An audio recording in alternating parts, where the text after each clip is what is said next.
Look, it's a question of leading at the moment. Yes, they're leading by a rather large margin, but let's wait for the Election Commission to discuss and disclose the results.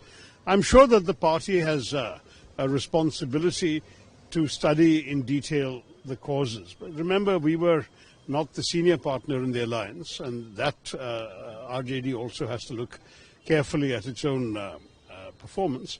But I will say that on a matter like this, it's very important that we look at the totality of our performance. You know, elections are about a number of factors. There is, of course, the popular mood. There is a question of organizational strengths and weaknesses. There is a question of the messaging. A lot of issues which will have to be looked at and to see what went right, what went wrong.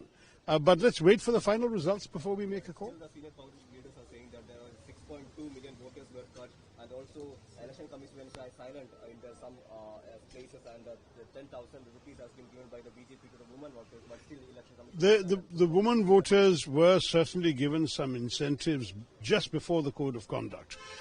Whether we like it or not, unfortunately, that is legal under our laws. It's from the day of the announcement of the elections that you can no longer do that.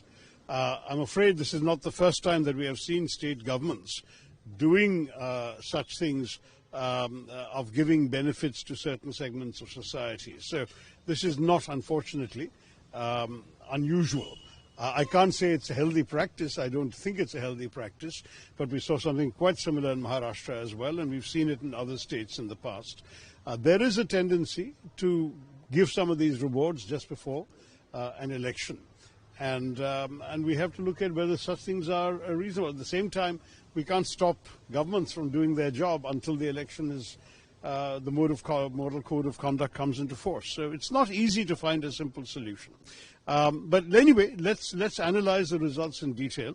I think that ultimately those who were directly involved in the campaign, I unfortunately wasn't there and I wasn't invited to campaign in Bihar, so I can't tell you much myself from personal experience. All I can say is those who were involved will certainly study it, I'm sure, in greater depth. VK News, राष्ट्र के नाम.